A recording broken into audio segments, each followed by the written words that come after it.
KBR news కి స్వాగతం. శేరిలింగంపల్లి నేతాజీ నగర్లో మహాత్మా జ్యోతిరావు పూలే 135వ వర్ధంతి సందర్భంగా మహాత్మా జ్యోతిరావు పూలే చిత్రపటానికి పూలమాలలతో సత్కరించి ఘనంగా తెలంగాణ రాష్ట్ర బీసీ ఐక్యవేదిక అధ్యక్షులు బేరి రామచంద్ర యాదవ్ నివాళులర్పించారు. ఈ సందర్భంగా ఆయన మీడియాతో మాట్లాడారు. మరి ఆయన త్యాగాలు మన అనగాడిన వర్గాలు ఎప్పటికీ మరవద్దు.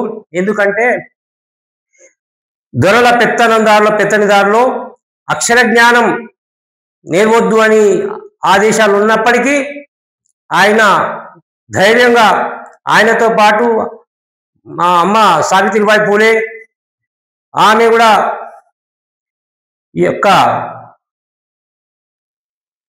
విద్య బడుగు బలహీన వర్గాలకు విద్య నేర్పియాలనే ఒక సంకల్పంతో ఈరోజు ఆయన పుణ్యమే బీసీలు ఈరోజు ఎంతో కొంత చదువుకొని మన సమాజంలో కొంత పేరు తెచ్చుకోరంటే అది ఆయన చేసిన పెద్ద త్యాగం, ఆయన బీసీలకు అందించిన గొప్ప వరం లాంటిది.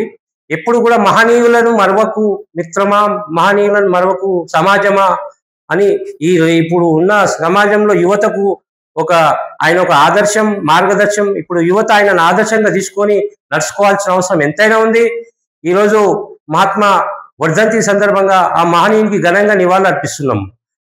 జ్యోతిరావు పూలే अमर है, अमर है। महात्मा ज्योतिराव फुले अमर है, अमर है। జ్యోతిరావు ఫూలే గారి వర్ధంతి సందర్భంగా బీసీ రాష్ట్ర ఐక్య వేదిక తరఫున వర్ధంతి నివాళులు అర్పించడం జరిగింది. మన అధ్యక్షుల వారు వేరి రామచంద్ర యాదవ్ గారు పూల మాలను సమర్పించి పూలతో సత్కరించడం జరిగింది. మహాత్మా జ్యోతిరావు ఫూలే మహారాష్ట్ర రాష్ట్రంలో జన్మించిన అతను ఎన్నో ఆటుపోట్లకు ఎదుర్కొని నిలబడగలిగింది. అప్పుడు పటేల్ పట్వారి ఏ సంస్థానాధీశులు ఏదైతే రాజులు ఉన్నాయో వాళ్ళు పేదలకు చదువు లేకుండా దూరంగా పెట్టడం జరిగింది.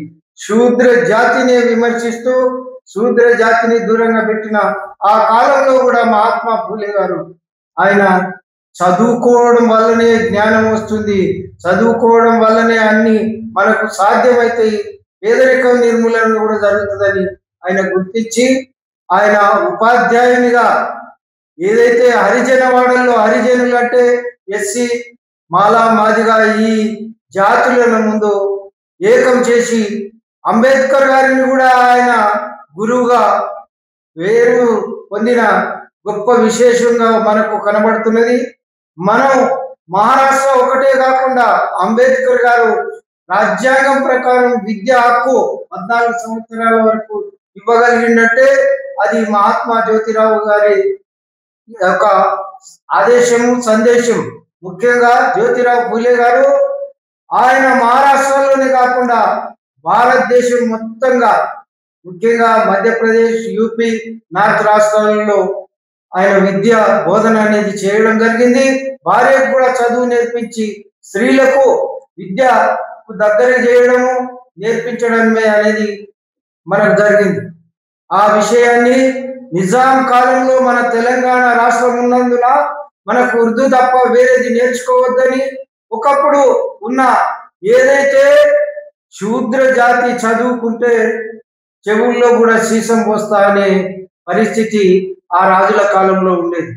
దాన్ని ఎదిరించి అన్ని కష్టాలు కోర్చి విద్య అనేది భారతదేశం వ్యాప్తి చెందిన ఆ మహాత్ముడు మహాత్మా గాంధీ కంటే ముందు కూడా ఎన్నో 19వ శతాబ్దంలోనే మహాత్మా ఫూలే గారు ఈ సేవ చేయడం చాలా గొప్ప విశేషం.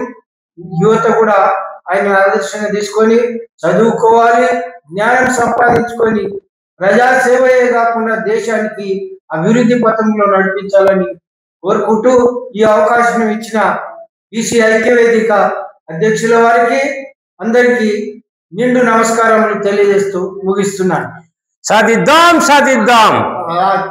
महात्मा फूले अमर है, अमर है। महात्मा ज्योतिराव फुले अमर है, अमर है। महात्मा ज्योतिराव फुले अमर है, अमर है। महात्मा ज्योतिराव फुले अमर है, अमर है। ఆయన ఆశయాలను కొనసాగించాలని యువతను కోరుతున్నాం. జై బీసీ, బీసీల ఐక్యత.